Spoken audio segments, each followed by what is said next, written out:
Bonjour, c'est Ursule encore. On est le 26 août 2022. Alors, je viens sur la trompette aujourd'hui encore et je viens proclamer le retour de notre Seigneur Jésus-Christ. Soyons tous bénis et que sa joie soit notre force en ce jour. Amen et alléluia. Alors, on est dans les temps assez périlleux, on le sait, et on est dans le temps où Dieu nous dit de faire très attention parce qu'on ne sait pas qui est qui. Alors, on a déjà fait, je pense, une ou deux vidéos ces derniers temps sur l'adversaire, et c'est dit dans la Bible que l'adversaire rôde comme un lion rugissant, cherchant qui il va dévorer. Alors, tant que tu es un être humain, alors tu es une proie. Tu dois te méfier. Et la façon de se méfier, c'est de reconnaître la personne qui est devant toi. Si tu ne reconnais pas la personne qui est devant toi comme un enfant de lumière, tu vas te faire avoir. Tu vas te faire avoir. Parce qu'on est dans les temps où on ne sait pas qui est qui. Alors je disais, il n'y a pas longtemps, que j'ai vécu une expérience où Dieu m'a donné de voir. Et puis, donc, quand j'ai vu une personne, j'ai vu que ce n'était pas une personne normale. C'était tout simplement un démon, un alien qui était là. Et puis, il était recouvert de chair humaine. Ce n'était pas une personne. Et ça, c'est la grâce de Dieu qui permet qu'on voit quelque chose. Ben, ce n'était pas que j'allais parler à la personne ou quoi. Mais toujours est-il que Dieu permet de voir certaines choses pour qu'on puisse réaliser que sur cette terre, il y a beaucoup d'étrangers. Il y a des étrangers sur cette terre. Alors, moi, je n'ai pas suivi ce film-là quand c'est sorti, mais j'étais sur le campus quand les gens ont dit, il y a un film qui est sorti, le nom c'est Zombie, et puis les gens racontaient tout ce qui se passait là-dedans. Et puis... et la personne qui était à l'intérieur, l'acteur, il jouait le rôle de quelqu'un, je ne sais pas si on peut dire un somnambule ou bien je ne sais pas comment le qualifier, mais disons que un mort marchand, quelqu'un qui est mort mais qui marche sur ses deux pieds. Alors, donc, est-ce que tu reconnais qui est démon, qui est zombie, qui est humain, on ne sait pas. Le monde est vraiment mélangé. Et je disais aussi que dans les années 90, j'écoutais un pasteur. Il est parti trouver le Seigneur depuis les années 90. Et je suis tombée récemment sur un de ses prédications. Et il disait comment, je pense que son voisin d'en face, ou bien en tout cas quelqu'un qui l'avait délivré, comment est-ce que le voisin d'en face, le voisin d'en face qui était là, au fait,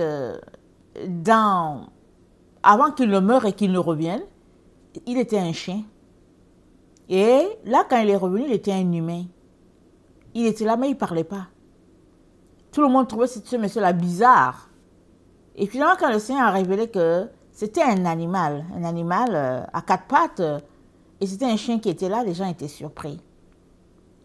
Et pendant que je suis en train de parler de ça, je me rappelle une expérience que nous avons vécue dans la famille.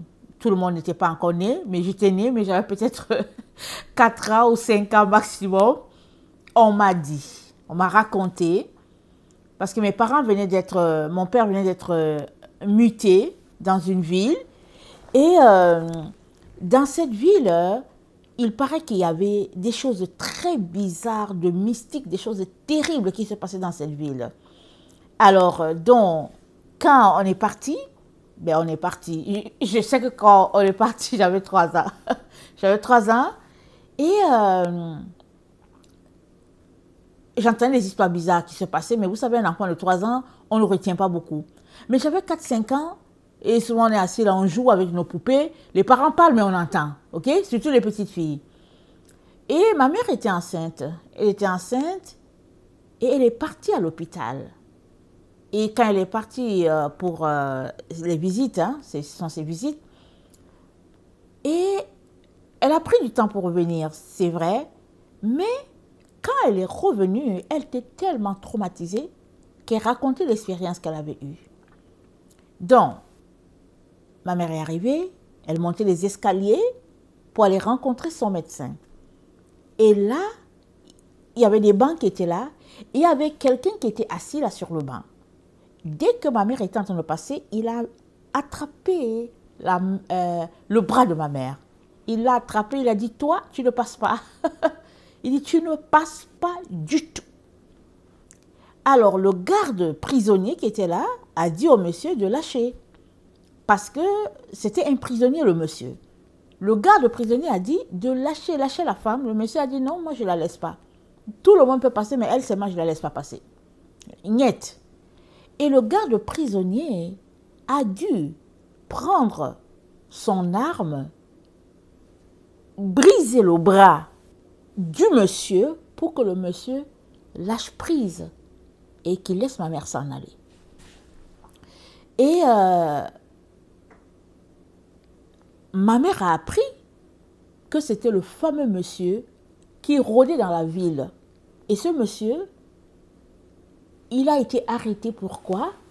Parce que les gens disaient que dans la ville, il y avait un chien qui rôdait, mais c'était un humain. Et les gens n'arrivaient pas à le reconnaître. Alors là, il y avait les chiens, il était là, et quand il venait, il commettait... C'était une situation terrible, on ne sait pas qu'est-ce que c'était, mais bon, voilà. Et puis s'il te mordait, c'était fini pour toi. Mais les gens disaient que c'est un humain que les gens ont vu transformer en chien.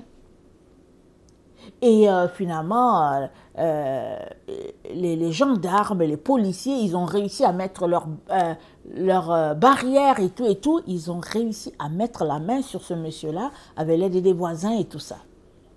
Alors, ce jour-là, il était allé à l'hôpital pour ses visites. Je ne sais pas s'il était malade, je ne sais pas, tout ça.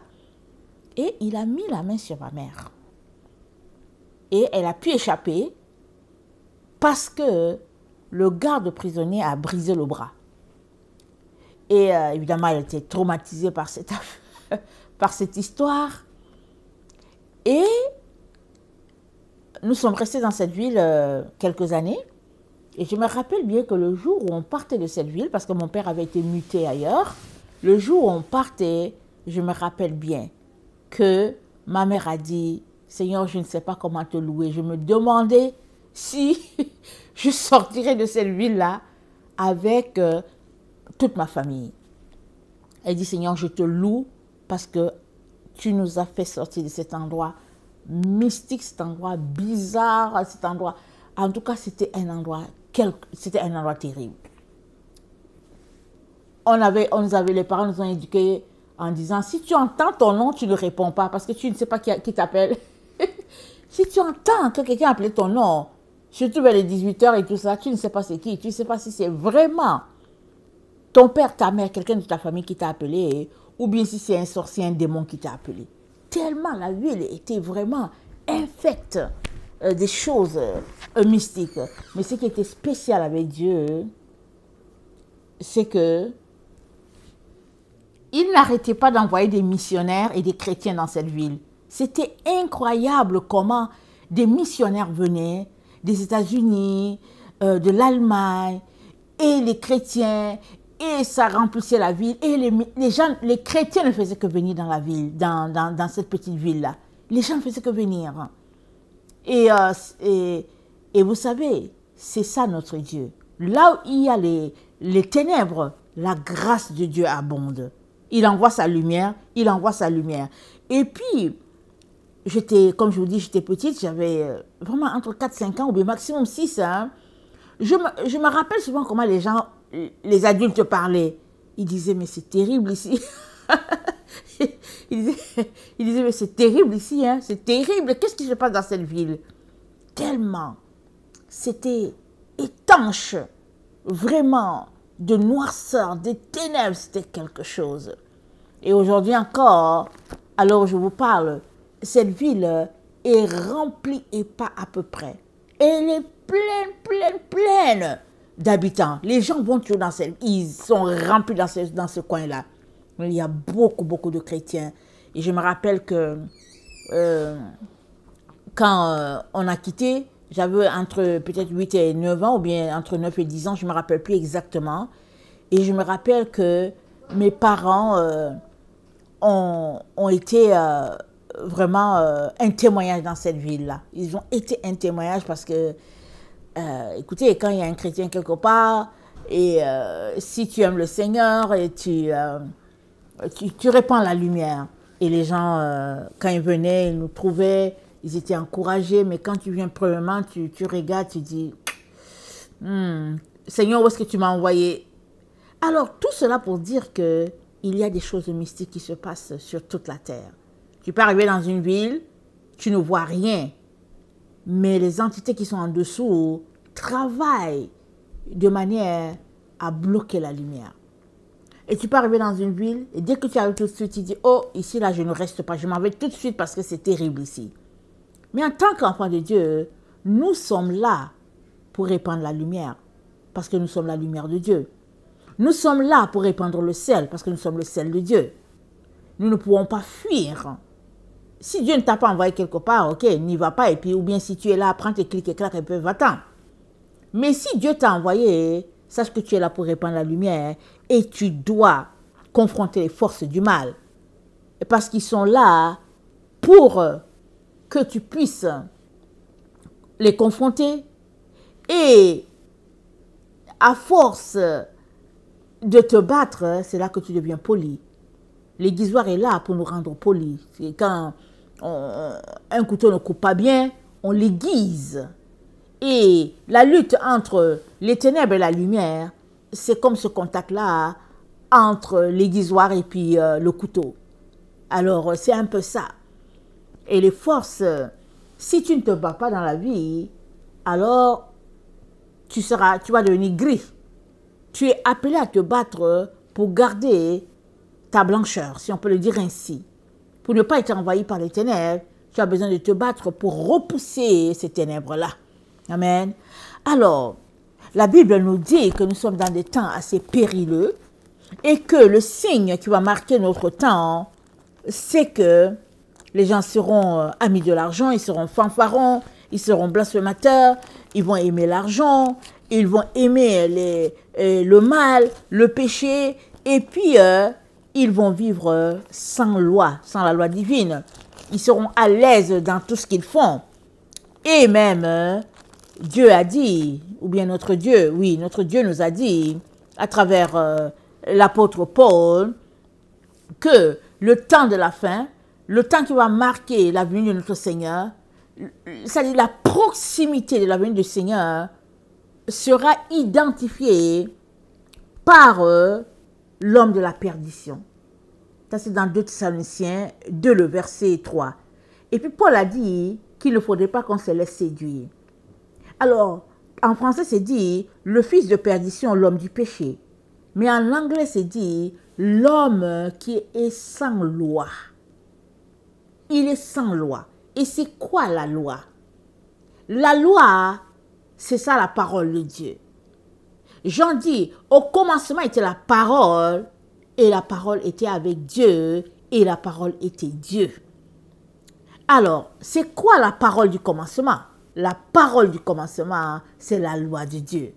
Alors, on peut redire ce passage-là en disant, au commencement était la loi, et la loi était avec Dieu, et la loi était Dieu.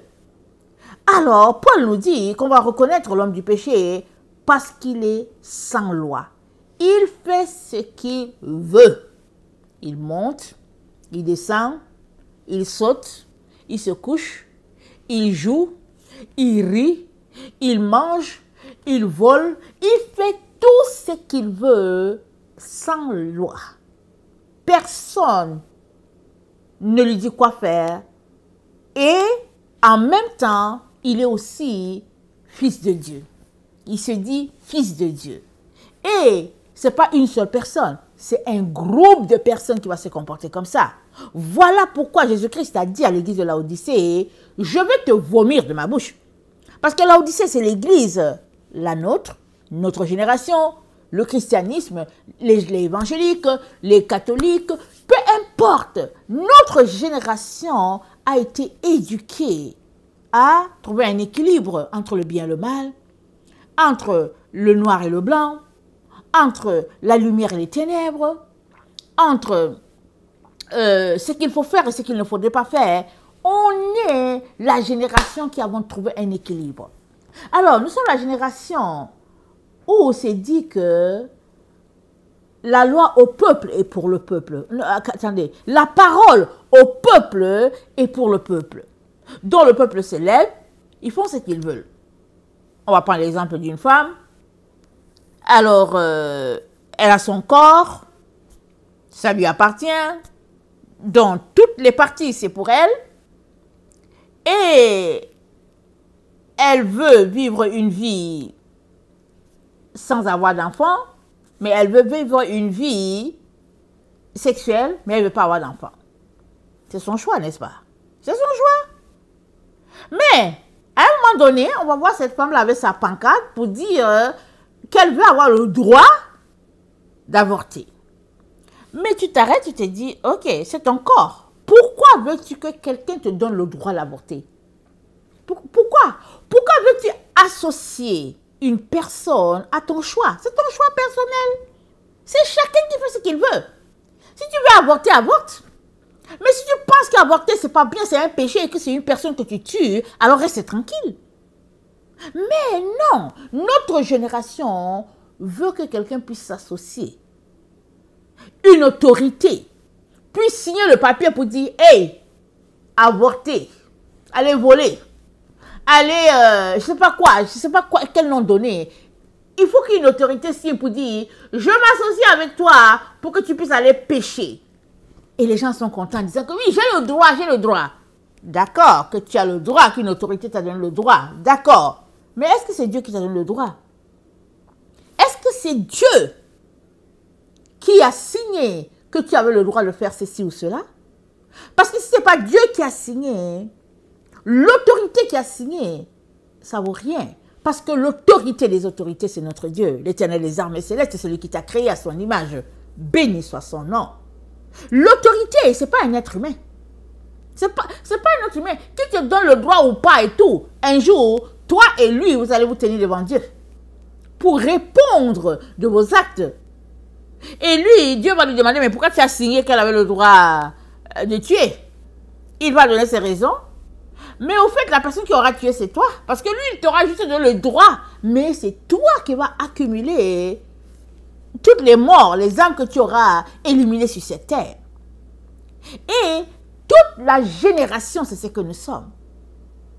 Aujourd'hui, les enfants jeunes, 13, 14, ils peuvent aller quelque part dans une clinique, avorter, sans que le parent sache, c'est leur droit. Ils ont le droit de cacher leurs affaires. Personne ne sait. Et ça dit, tu t'arrêtes, tu te dis, Seigneur, on est dans quel monde? Mais c'est le monde dans lequel nous sommes. Un monde sans loi. Chacun fait ce qu'il veut. Et Dieu nous dit que nous allons reconnaître l'Antichrist parce qu'il va se comporter sans loi. Il va faire ce qu'il veut. Parce que il aura laissé les lois de Dieu de côté. Et il se comportera sous la rubrique de droit. Voilà, j'ai le droit. Alors, Jésus-Christ dit à Laodicée, moi je vais te vomir. Parce que tu n'es pas chaud, parce que tu n'es pas tiède. Parce que tu n'es pas chaud, tu n'es pas froid. Tu es juste tiède. Tu ne sers à rien. Tu ne sers à rien. Parce que pour servir à quelque chose, il faut que tu sois froid. Alors, l'eau froide, on peut boire ça, et puis surtout quand il fait chaud, on est content. L'eau chaude, on peut se laver avec, surtout en hiver. Et puis bon, mais l'eau tiède, c'est difficile. Ça, non, c'est pas buvable. Et c'est compliqué. Et Jésus-Christ dit à Laodicée, tu penses que tu es riche? Avec l'or là que tu as, l'argent et tout, le papier que tu as là, que tu appelles dollars, euros, yens, tout ça, tu penses que c'est la richesse? Il dit, mais tu es pauvre. Tu portes des habits avec la bédaine dehors, et puis tout est troué, et puis tu dis que tu es habillé. Mais Jésus-Christ dit que tu es nu. Parce que le vêtement des vêtements, hein, c'est l'habit blanc que Jésus-Christ te donne. C'est pas celui-là que tu portes sur la terre, là. C'est pas ça qui est le vêtement. Le vêtement que tu dois avoir, que chacun devrait avoir sur lui en tant qu'enfant de Dieu, c'est l'habit blanc que le ciel te donne. Et etc., etc. Et si Dieu dit que, par la bouche de l'apôtre Paul, qu'on va reconnaître l'Antichrist par le fait qu'il est sans loi, c'est parce que sur la terre, on est en course. Tu es en course contre toi-même. Tu n'es pas en course contre quelqu'un. C'est ça qu'il faut qu'on comprenne. On est sur une piste. Et chacun est en train de courir la course que Dieu l'a appelé à courir. Alors, finalement, de tous ceux-là qui courent, celui qui aura le plus de points dans être sans loi, il sera qualifié antichrist. C'est comme ça. C'est ça que je comprends. Alors, Paul nous dit dans 2 Thessaloniciens 2, le verset 3, il dit que personne ne vous séduise d'aucune manière, car il faut que l'apostasie soit arrivée auparavant et qu'on ait vu paraître l'homme du péché, le fils de la perdition. L'adversaire, qui s'élève au-dessus de tout ce qu'on appelle Dieu et de ce qu'on adore, jusqu'à s'asseoir dans le temple de Dieu, se proclamant lui-même Dieu. Ne vous souvenez-vous pas que je vous disais ces choses lorsque j'étais encore chez vous. Et maintenant, vous savez ce qui le retient afin qu'il ne paraisse qu'en son temps. Car le mystère de l'iniquité agit déjà, il faut seulement que celui qui le retient encore ait disparu. Alors paraîtra l'impie que le Seigneur Jésus-Christ détruira par le souffle de sa bouche et qu'il anéantira par l'éclat de son avènement. L'apparition de cet impie se fera par la puissance de Satan, avec toutes sortes de miracles, de signes et de prodiges mensongers, et avec toutes les séductions de l'iniquité pour ceux qui périssent, parce qu'ils n'ont pas reçu l'amour de la vérité pour être sauvés. Aussi Dieu leur envoie une puissance d'égarement pour qu'ils croient au mensonge, afin que tous ceux qui n'ont pas cru à la vérité, mais qui ont pris plaisir à l'injustice, soient condamnés. Donc voilà, on est dans un monde où on ne sait plus qui est qui. Avant, il y avait des histoires bizarres qu'on entendait juste en Afrique.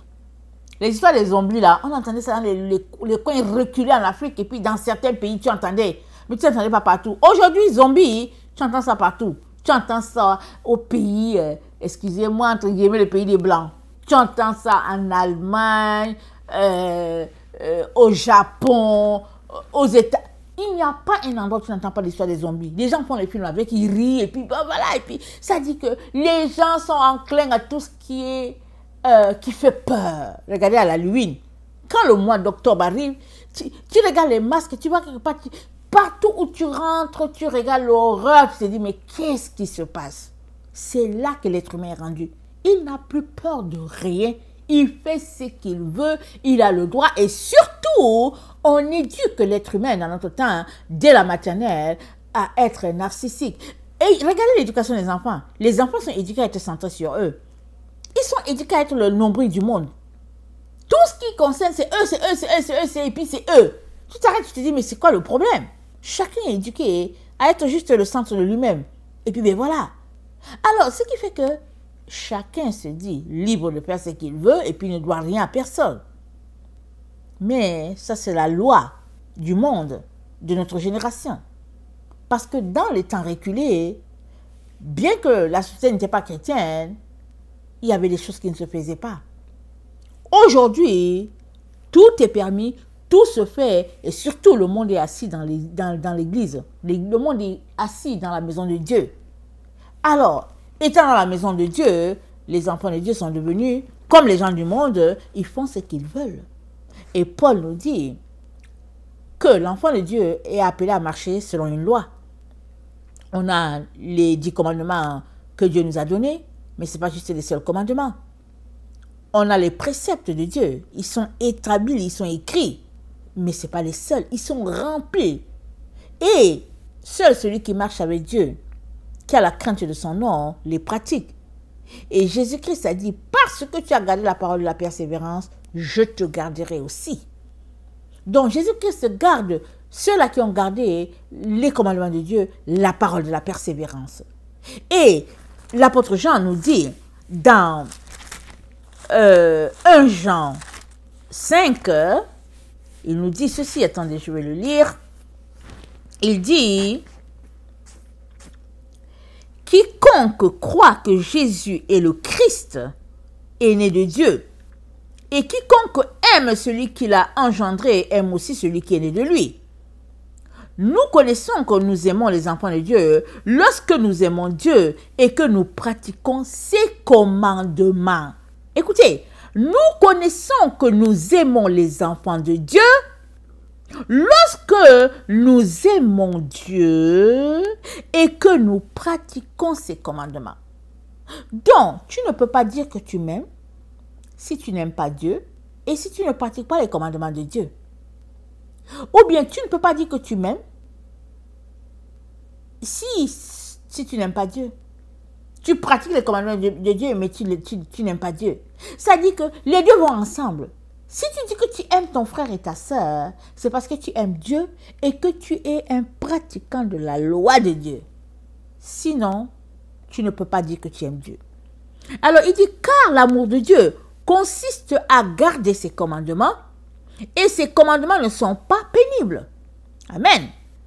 Parce que tout ce qui est né de Dieu triomphe du monde. Et la victoire qui triomphe du monde, c'est notre foi. C'est ta foi qui triomphe du monde. C'est pas la foi de l'autre.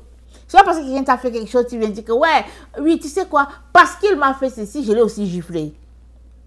Parce qu'il m'a fait cela, j'ai aussi fait ceci. Non, Paul dit, ce qui triomphe du monde là, c'est ta foi à toi. C'est pas la foi de l'autre. C'est pas la foi de ton pasteur qui doit triompher de toi. C'est ta foi. Et ta foi, c'est par rapport à qui? C'est par rapport à Jésus. Alors, donc, qui est celui qui a triomphé du monde? Sinon, celui qui croit que Jésus est le Fils de Dieu. C'est lui, Jésus-Christ, qui est venu avec l'eau et le sang. Non avec l'eau seulement, mais avec l'eau et avec le sang. Et c'est l'Esprit qui rend témoignage parce que l'Esprit est la vérité. C'est l'Esprit qui rend témoignage. Et l'Esprit, c'est la vérité. Donc, car il y a trois qui rendent témoignage. L'Esprit, l'eau et le sang. Et les trois sont en accord. Si nous recevons le témoignage des hommes, le témoignage de Dieu est plus grand, car le témoignage de Dieu consiste en ce qu'il a rendu témoignage à son Fils. Celui qui croit au Fils de Dieu a ce témoignage en lui-même. Celui qui ne croit pas, Dieu le fait menteur, puisqu'il ne croit pas au témoignage de Dieu, puisqu'il ne croit pas au témoignage que Dieu a rendu à son Fils. Et voici le témoignage. C'est que Dieu nous a donné la vie éternelle et que cette vie est dans son Fils. Celui qui a le Fils a la vie. Celui qui n'a pas le Fils de Dieu n'a pas la vie. Alors, as-tu le Fils de Dieu? Il dit tu as la vie. Mais comment sais-tu que tu as le Fils de Dieu? Tu as le Fils de Dieu si tu aimes Dieu et si tu pratiques ses commandements. Donc, si tu ne pratiques pas les commandements de Dieu, tu ne l'aimes pas. Ça veut dire que tu n'as pas le Fils. C'est pas une affaire de dire que oui, Jésus-Christ est dans ma vie, je l'aime. Oh, alléluia, amen. Oh, Jésus, je l'aime. Non, c'est pas avec la bouche qu'on voit que tu aimes Dieu. C'est avec les actes que tu poses qu'on voit que tu aimes Dieu. Alors voilà pourquoi Paul a dit de ne pas se laisser séduire.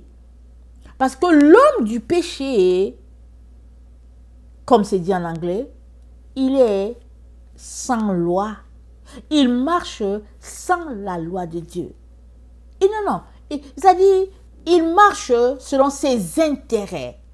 Comment il se sent, c'est comme ça qu'il marche. Un peu comme dans le monde. Dans le monde, on te dit, si tu as l'argent et que tu penses que tu veux aller au Japon, tu te lèves, tu vas au Japon. Tu as l'argent. Tu n'es responsable de rien. Personne, tu ne dois rien à personne. Tu te lèves, tu t'en vas. Mais l'enfant de Dieu, quand il va vouloir aller au Japon, dans l'avion, Dieu va lui dire, mais tu fais quoi ici dans l'avion? Qui t'a envoyé? Ou bien l'enfant de Dieu, il va aller dire, Dieu, tu sais quoi, j'ai pris mon billet. C'est déjà un problème. C'est déjà un problème que tu aies pris un billet sans que Dieu t'ait dit d'aller au Japon. C'est déjà un problème. Alors, Paul nous dit qu'on va voir toutes sortes de situations. Et il dit, c'est comme ça qu'on va reconnaître qui est de Dieu et puis qui n'est pas de Dieu. Parce que être de Dieu, écoutez, c'est rempli dans le milieu. Dès que quelqu'un dit qu'il est chrétien, tout le monde dit, oh mon frère, ma soeur. C'est comme ça. Oh mon frère, oh ma soeur. Mon frère, ma soeur, va vérifier si c'est ton frère et ta soeur. Vérifie. Demande à Dieu d'ouvrir tes yeux. Tu seras étonné de dire, hein, Seigneur, en tout cas, un 1 Jean 3, le verset 8 à 10, dit ceci.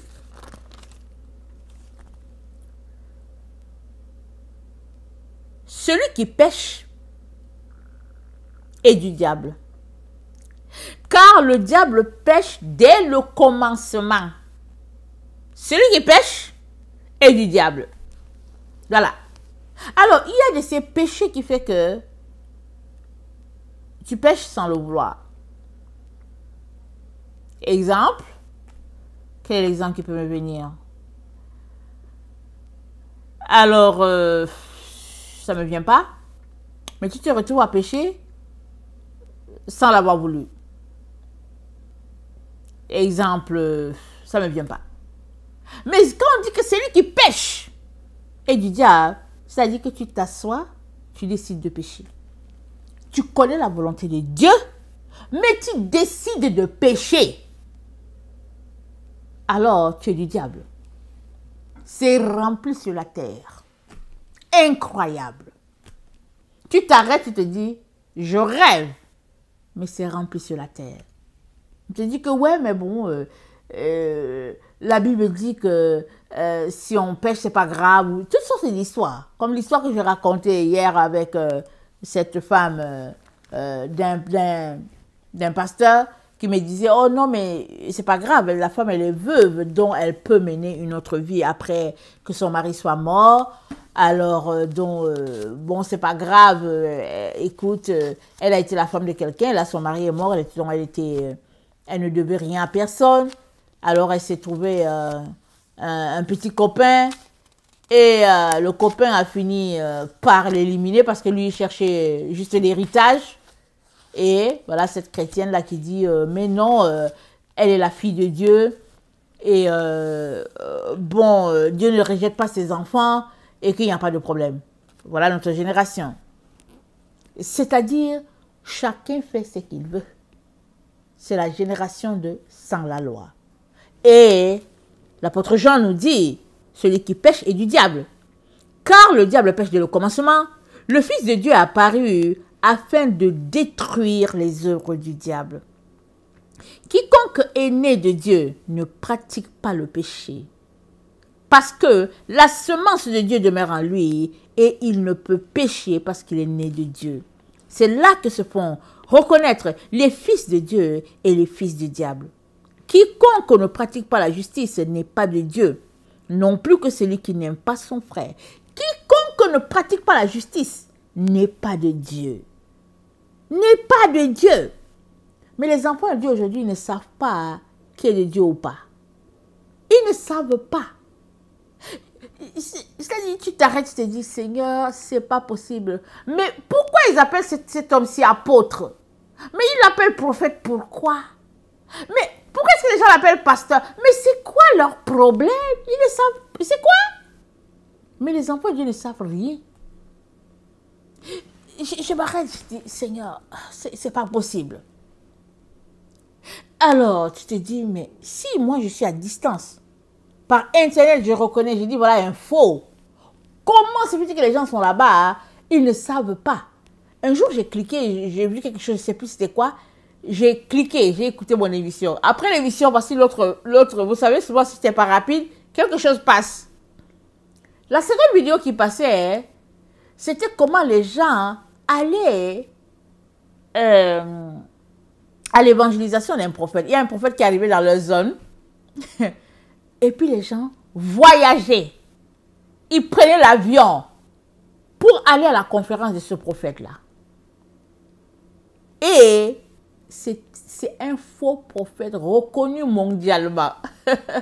Mondialement, c'est un faux prophète. Il multiplie l'argent.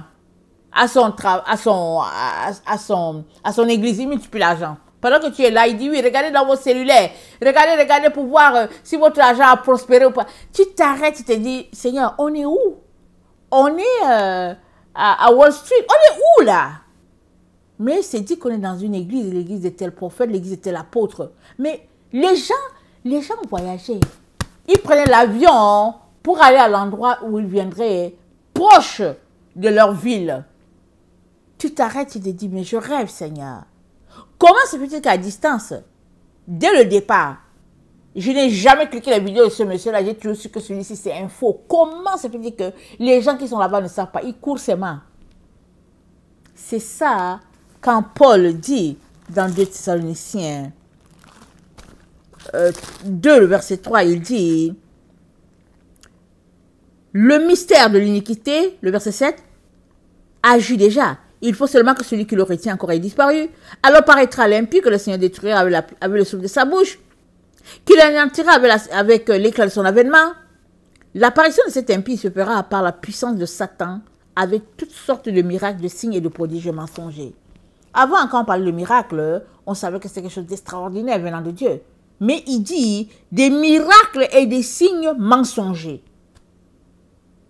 Miracles et signes mensongers. Quand un magicien prend des feuilles Kleenex et qu'il les transforme en colombes, c'est quoi? C'est un miracle mensonger. Alors, si toi, tu as payé l'entrée d'un magicien, l'entrée aux séances d'un magicien, c'est que c'est grave pour toi.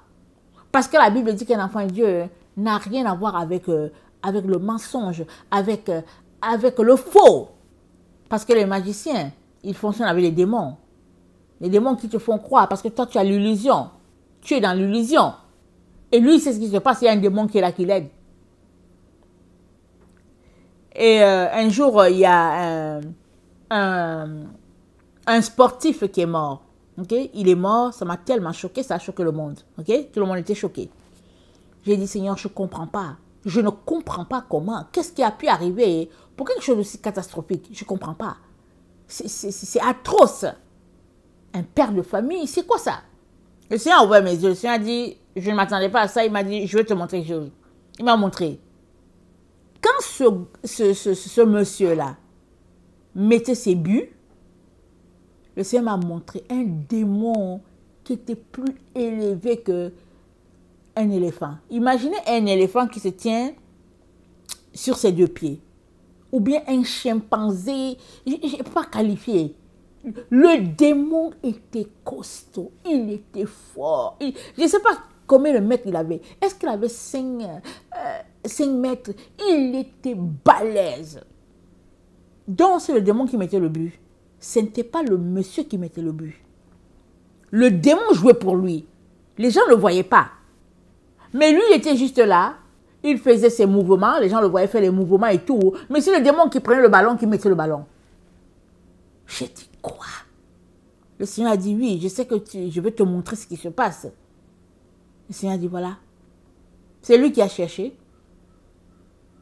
Il voulait impressionner le monde. Il est devenu riche. Et en même temps qu'il a pris ce pacte, en même temps il a signé son arrêt. Il a réduit ses jours. Parce que souvent les gens prennent un pacte avec le diable, mais ils ne savent pas la petite partie qui est écrite dans le contrat qu'ils ont pris. Peut-être que tu as pris ça et le diable a juste dit ok, donnez-lui 10 ans et puis après régler son cas. On ne sait pas. Mais on est dans un monde de contrefaçon. De contrefaçon. Et si tu n'es pas alerte, tu ne sais pas si celui qui est devant toi c'est un démon. Tu ne sais pas si c'est une personne. Tu ne sais pas si c'est un homme. Tu ne sais pas si c'est une femme. Tu ne sais pas, tu t'arrêtes, tu te dis, mais attends, qu'est-ce qui se passe et tout? Qu'est-ce qui se passe ici? Est-ce que j'ai vu quelque chose? Et Dieu dit, celui qui est né de Dieu ne pêche pas. Parce que si tu demeures dans le péché, tu auras juste les ténèbres autour de toi. Tu ne verras même pas qui à côté de toi est humain et puis qui est animal.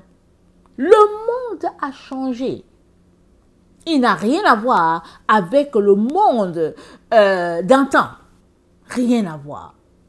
Et si toi, tu veux continuer à fonctionner là-dedans, alors tu vas te faire manger, comme on dit. Il y a des gens là sur Internet, ce n'est pas les personnes. Dès que tu cliques, tu dis, oh Jésus, pardonne-moi. Dès que tu cliques, tu sors en même temps. Mais tu vois un être humain qui est assis là. C'est une personne qui est là. Tu ne la connais pas, mais tu la vois, c'est une personne. Mais le temps que tu réalises, tu te rends compte que ce n'est pas un être humain. C'est un démon. C'est tout. Il faut sortir là immédiatement. Et maintenant, si tu ne reconnais pas qui et un vrai enfant de Dieu et un faux, alors c'est grave pour toi. Tu vas manger avec la personne alors que tu manges avec un démon. Tu vas marcher, tu vas rire avec la personne alors que tu ris avec le diable. Tu vas avoir des secrets avec la personne alors que tu as les secrets avec un agent de Satan. Vraiment, un monde terrible. J'avais lu un livre il y a quelques années.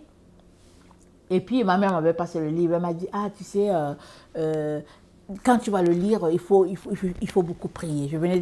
Ça faisait 2 ans que j'étais séparée d'eux. Je suis rentrée. Et puis bon, tout le monde était content de me revoir. Et puis ils me parlaient d'un livre qui était là et tout. Et ils m'ont dit, et puis je suis arrivée avec le décalage horaire. Alors on m'a dit non, mais prie parce que vraiment c'est quelque chose de très, ça fait peur et tout et tout. Alors donc j'ai dit ok, il n'y a pas de problème, ne vous inquiétez pas. Pendant qu'eux ils dormaient, mais il y avait le décalage horaire, j'ai lu le livre.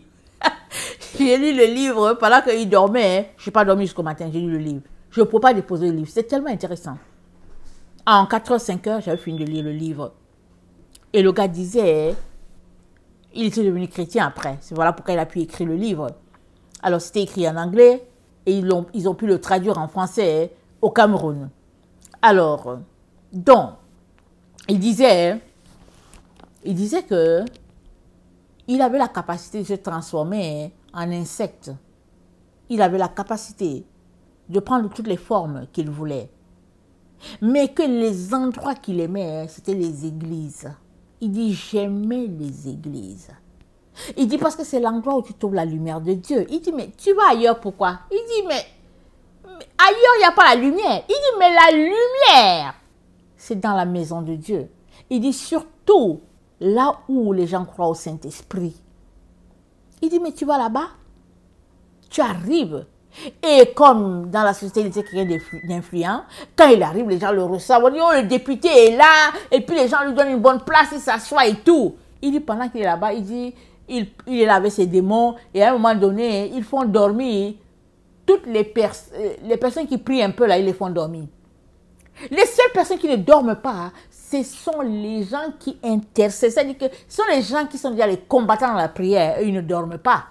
Mais les autres là qui sont juste au milieu, ils dorment, ils somnolent. Pendant que le pasteur parle, les gens somnolent. Il dit que c'est lui qui les fait dormir. Il les fait dormir. Il dit que c'était son endroit privilégié. Mais personne ne savait qui il était.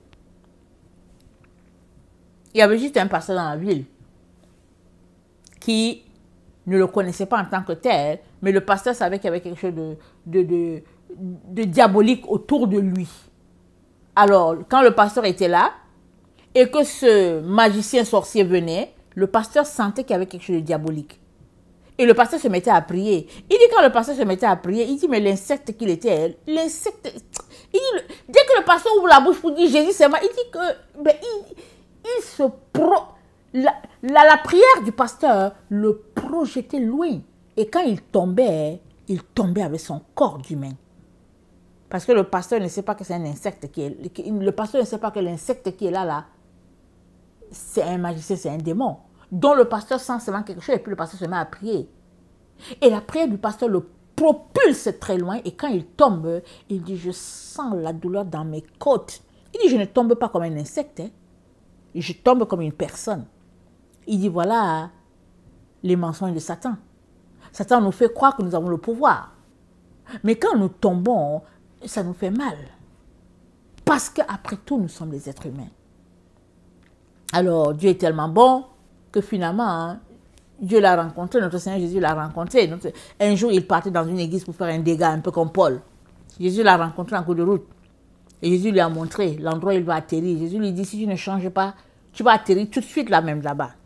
Jésus lui a dit, change, sinon tu vas voir l'endroit où tu vas passer ton éternité. C'est comme ça qu'il avait changé.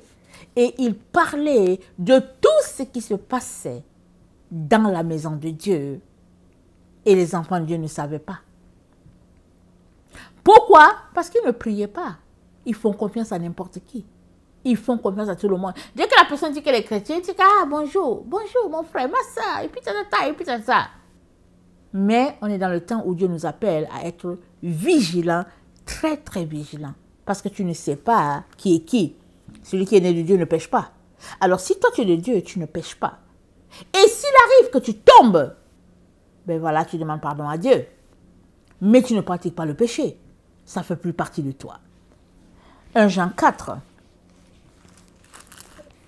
le verset 1 nous dit, 1 Jean 4, le verset 1 nous dit, « Bien-aimés, n'ajoutez pas foi à tout esprit, mais éprouvez les esprits pour savoir s'ils sont de Dieu. Car plusieurs faux prophètes sont venus dans le monde. Reconnaissez à ceci l'Esprit de Dieu, tout esprit qui confesse Jésus-Christ venu en chair est de Dieu. Et tout esprit qui ne confesse pas Jésus n'est pas de Dieu. C'est celui de l'Antichrist, dont vous avez appris la venue et qui maintenant est déjà dans le monde. » L'esprit de l'Antichrist était déjà dans le monde du temps de Jean. Ça veut dire que il y a deux esprits qui peuvent nous habiter, soit l'esprit de l'Antichrist, soit l'esprit de Christ. L'esprit de Christ te pousse à obéir au commandement de Dieu, à te délecter de la présence de Dieu. L'esprit de l'Antichrist te pousse à marcher sans loi, à faire ce que tu veux et à défier Christ. Et l'esprit de l'Antichrist, ça plane dans l'air. Et l'esprit de Christ, c'est là, dans la parole de Dieu. Alors, à toi de choisir qu'est-ce que tu veux. Mais, tu dois savoir qu'on est dans les temps où les ténèbres couvrent la terre. Les ténèbres sont remplies en épaisseur étanche sur la terre. Et si tu ne prends pas conscience de cela, tu vas penser que toute personne qui dit Jésus, Jésus, elle est enfant de Dieu. Alors qu'en réalité, Jésus, c'est juste pour camoufler. Pour camoufler, pour faire croire qu'on est chrétien. On est enfant de Dieu, alors que dans le fond, non. Et même, être chrétien, quand quelqu'un dit qu'il est chrétien, oh là là, c'est-à-dire le mot chrétien a été tellement banalisé, il a perdu sa puissance, il a perdu sa substance, voilà, sa substance, de telle sorte que aujourd'hui un chrétien, c'est quelqu'un qui passe partout. Il peut se retrouver avec le musulman, il peut se retrouver avec le non-chrétien, il peut être avec, il peut se retrouver avec, voilà, celui qui ne pratique pas la loi de Dieu, il peut être partout, il peut être avec le bouddhiste, c'est-à-dire que le chrétien aujourd'hui, c'est la personne qui se conforme à tout. Parce que Dieu aime les gens et il veut qu'on soit dans la société. Alors le chrétien aujourd'hui, c'est quelqu'un qui marche selon les clubs sociaux. Ils sont là et puis ils font, c'est des clubs sociaux, ce n'est plus, marcher selon la loi de Christ.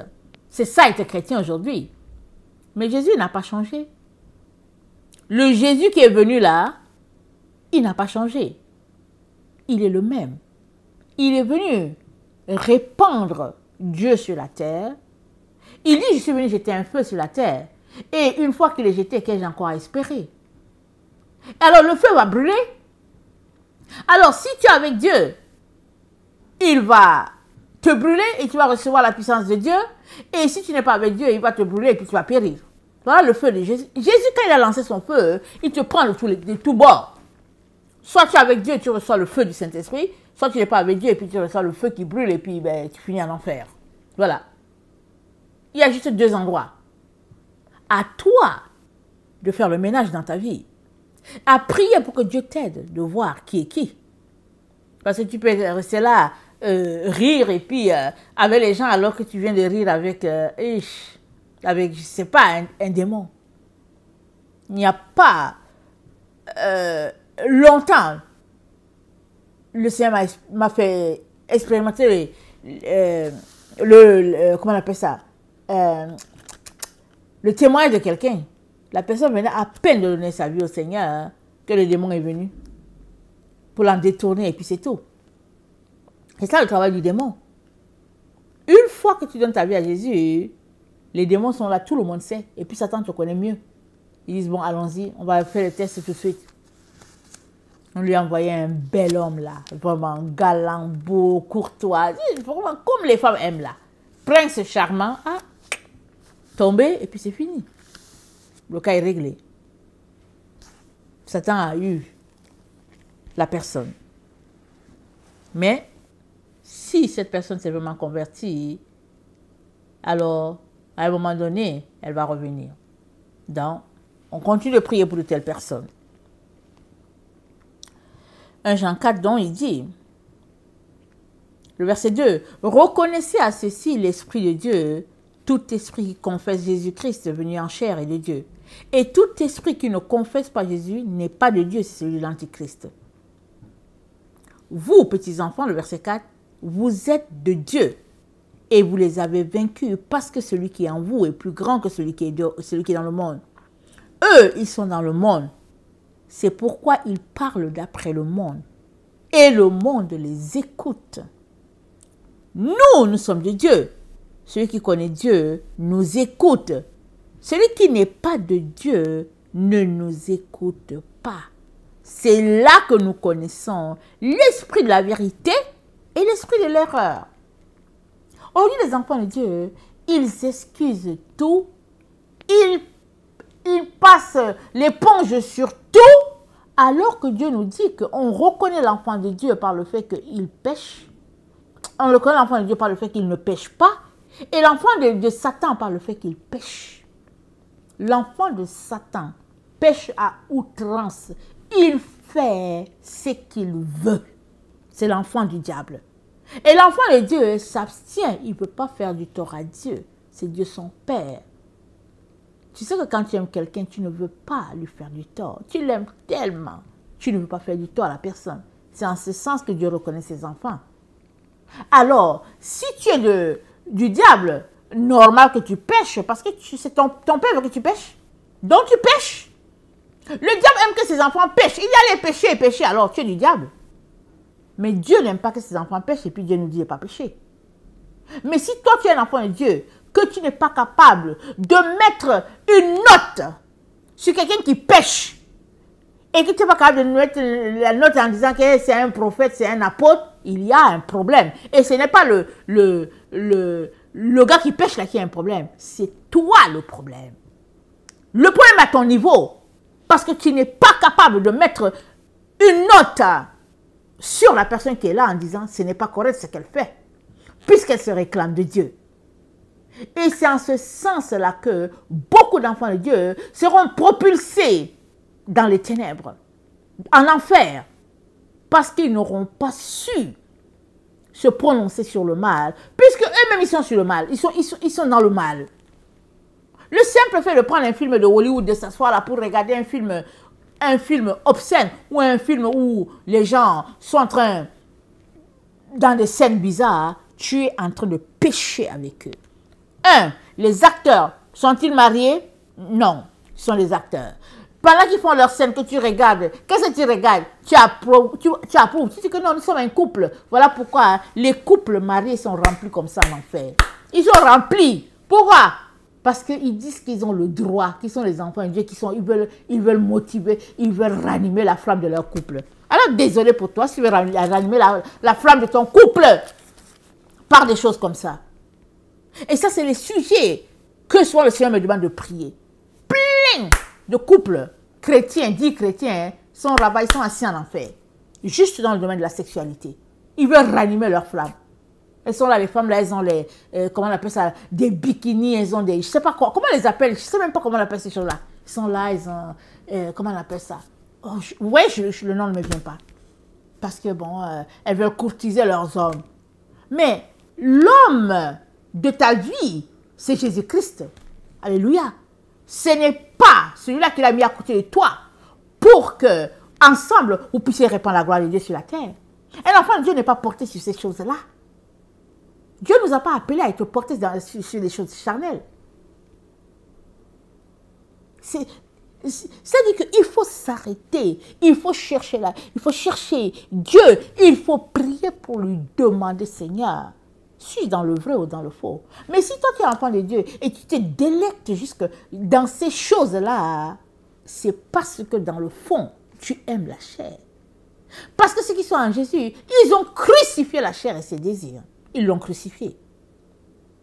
Et si tu es du ciel, tu t'attaches aux choses d'en haut.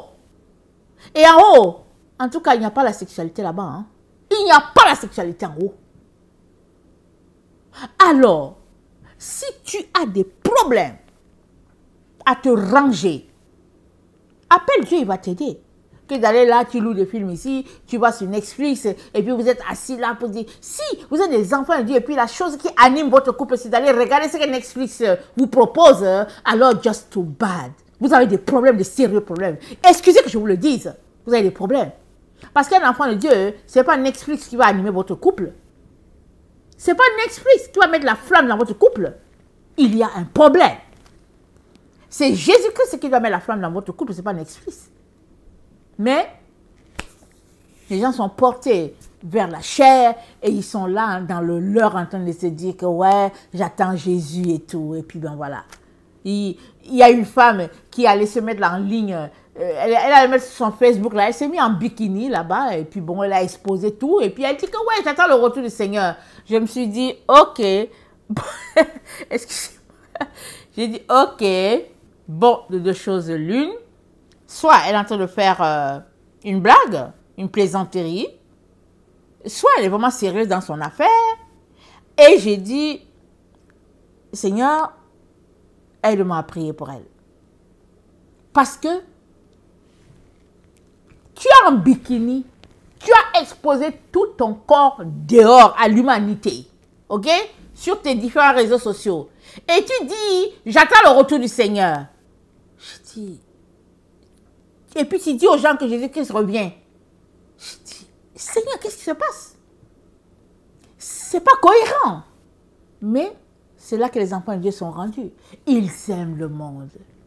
Alors aujourd'hui, c'est le plus destination ciel, c'est destination voyage. On voyage.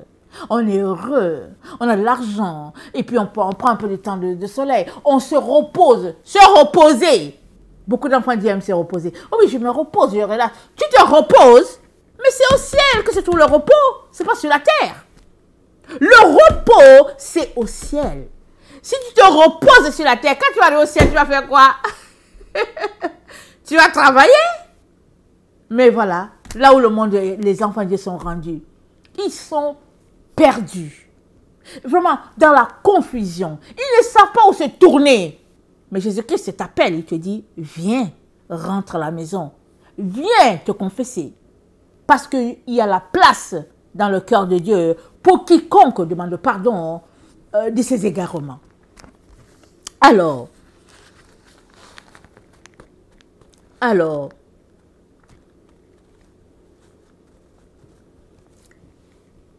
1 Jean 3, le verset 6 dit, « Quiconque demeure en lui ne pêche point. Quiconque pêche ne l'a pas vu et ne l'a pas connu. » Petits enfants, que personne ne vous séduise. Celui qui pratique la justice est juste, comme lui-même est juste. Celui qui pratique la justice est juste, comme Jésus-Christ lui-même est juste. Quiconque demeure en Christ ne pêche point. Quiconque pêche ne l'a pas connu et quiconque pêche ne l'a pas vu et ne l'a pas connu. Psaume 36. Psaume 36.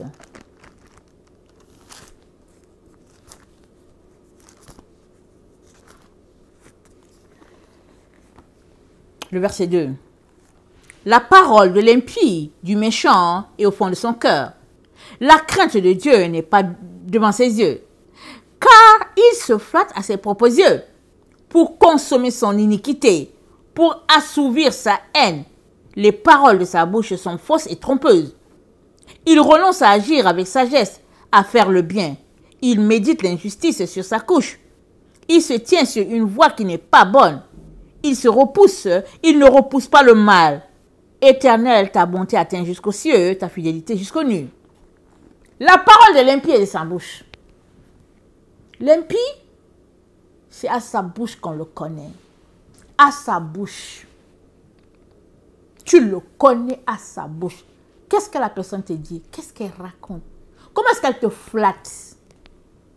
C'est incroyable ce qui se passe sur la terre, dans le milieu des enfants de Dieu. Mais on dirait que les gens ont un voile. On dirait que les gens ne voient pas. Ils sont là dans leur péché, ils sont ensemble là dans leur péché. Ils mangent, l'autre pêche, l'autre ne pêche pas, mais ils partagent ensemble la nourriture. Donc, toi tu ne pêches pas, l'autre pêche, vous partagez la nourriture ensemble, donc tu partages son péché. Lui, il prend ta lumière, toi tu prends son péché. Donc vous êtes ensemble gris-gris. Je ne dis pas le gris-gris, mais vous êtes ensemble des personnes grises. Non, voilà, vous êtes ensemble, vous êtes dans la même famille. C'est mon frère en Christ, ma soeur en Christ. Donc voilà. Non, désolé, je ne fais pas partie. Désolé. Non, je préfère marcher seul. Et je vais arriver seul. Ésaïe 30, le verset 1.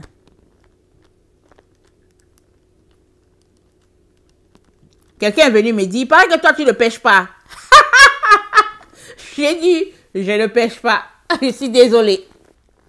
Le péché arrive, je demande pardon, ça arrive. Mais moi-même, je ne décide pas que je vais pécher. Je suis désolée. Ceux qui veulent décider de pécher, pécher, c'est votre problème. Mais moi, j'ai décidé que je ne veux pas pécher. Mais quand il arrive que je tombe, je vais demander pardon parce que je suis un être humain. Ça arrive que je pêche. Comme la fois dernière, je conduisais ma voiture, tranquille.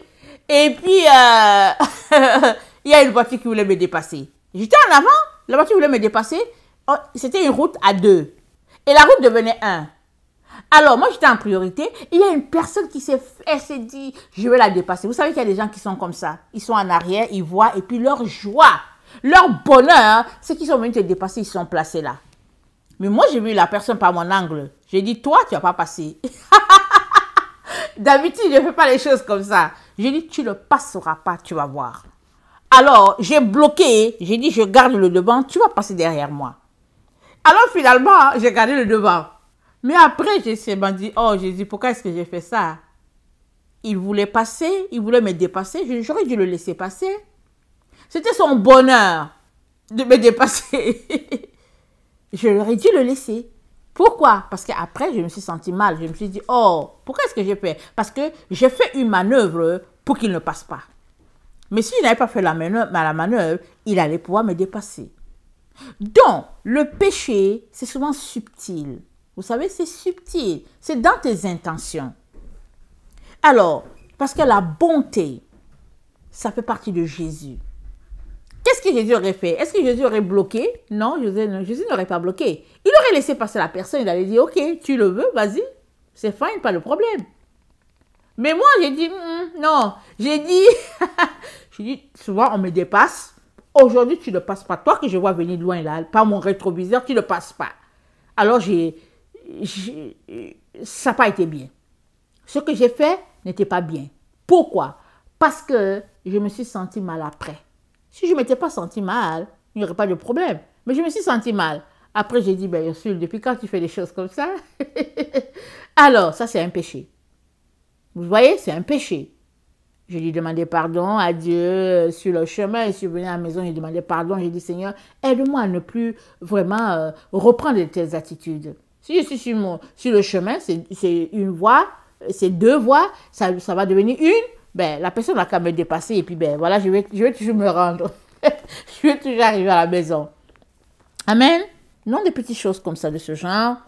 Mais sinon, un enfant de Dieu, comme on vient de lire, il ne décide pas de pratiquer le péché. Non.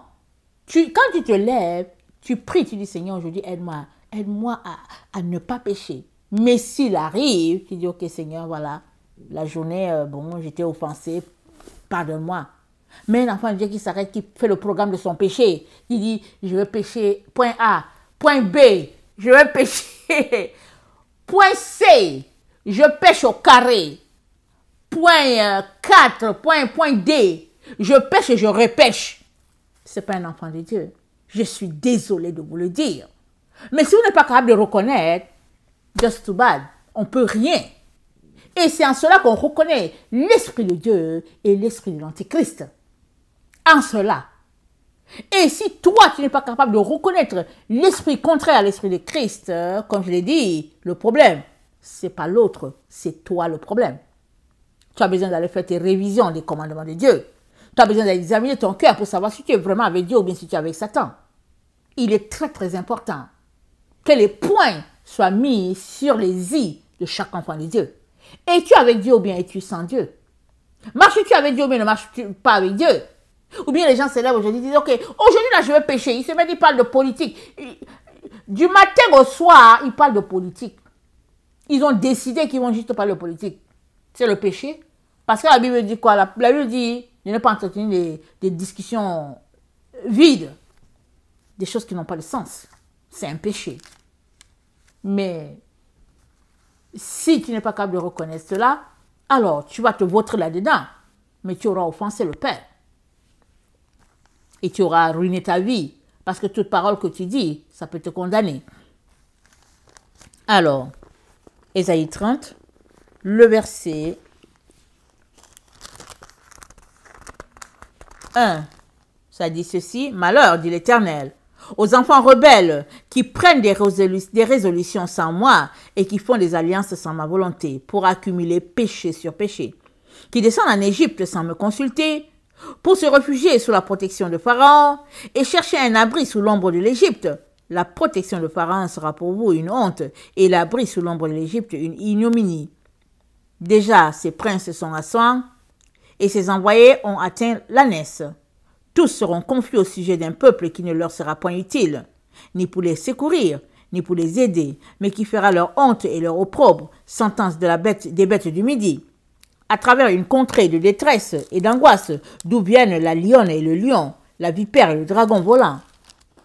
Ils portent à dos d'âne leurs richesses et sur la bosse des chameaux leurs trésors, à un peuple qui ne leur sera point utile, car le secours de l'Égypte n'est que vanité et néant. C'est pourquoi j'appelle cela du bruit qui n'aboutit à rien. Donc voilà, les enfants de Dieu sont dans du bruit qui n'aboutit à rien. Rien. Sinon à leur propre mort. Proverbe 7.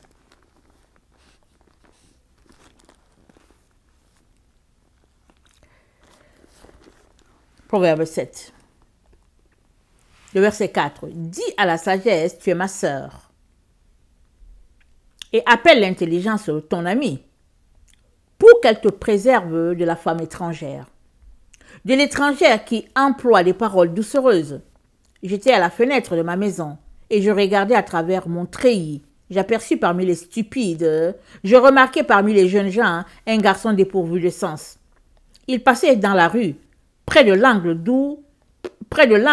où se tenait une de ces étrangères. Et il se dirigeait lentement du côté de sa demeure. C'était au crépuscule. Pendant la soirée, au milieu de la nuit et de l'obscurité.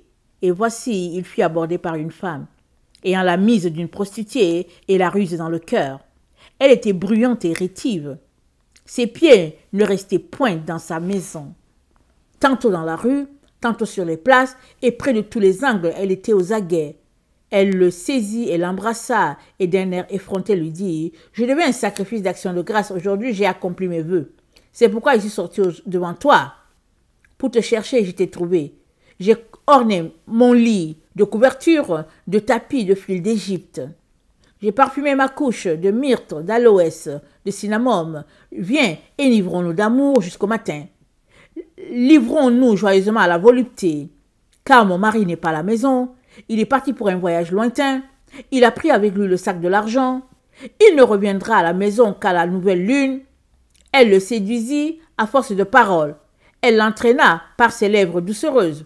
Il se mit tout à coup à la suivre, comme le bœuf qui va à la boucherie, comme un fou qu'on lie pour le châtier, jusqu'à ce qu'une flèche lui perce le foie, comme l'oiseau qui se précipite dans le filet, sans savoir que c'est au prix de sa vie.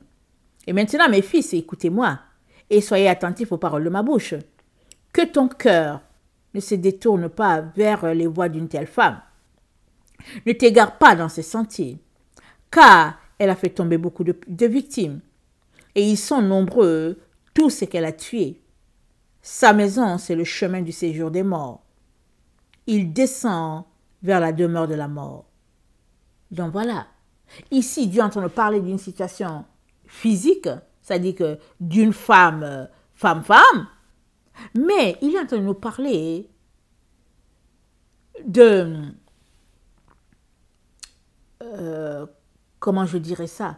Il est en train de nous parler de doctrine. Amen. Il a dit à Israël quoi? À Israël, vous êtes adultère. Pourquoi? Parce qu'Israël partait vers Baal. Israël adorait Astarté, Baal et tout ce qu'on peut imaginer. Jézabel et tout. Et Dieu a dit à Israël, vous êtes adultère. Où sommes-nous pour ce qui est de pratiquer la loi de l'Éternel? Où sommes-nous? Toute personne qui ne pratique pas la loi de l'Éternel, elle sera appelée adultère. Elle sera appelée idolâtre. Elle sera jetée dans le feu, loin de Dieu. Qui prend ton temps, ton énergie, t'occupe au point que tu n'as pas le temps pour ton Dieu? Tu devrais être assis en train d'étudier la parole de Dieu. Tu devrais être assis en train de mettre en pratique la parole de Dieu, en train d'exhorter les uns les autres. Tu devrais être assis en train de faire grandir les uns et les autres. Ou bien tu devrais être dans les carrefours en train de dire aux gens que Jésus-Christ arrive. Mais qu'est-ce que tu fais? L'évangélisation, c'est pour tout le monde. Ce n'est pas juste pour une catégorie de personnes ou bien des gens qui ont un titre. C'est pour tout le monde. Que fais-tu? On est vraiment dans les temps où il est très important d'afficher qui nous sommes. Nous sommes appelés à afficher notre lumière. Et tu ne peux pas dire que tu es enfant de Dieu et marcher dans les ténèbres. Tu ne peux pas dire que tu es enfant de Dieu et marcher avec les gens qui sont dans le mensonge.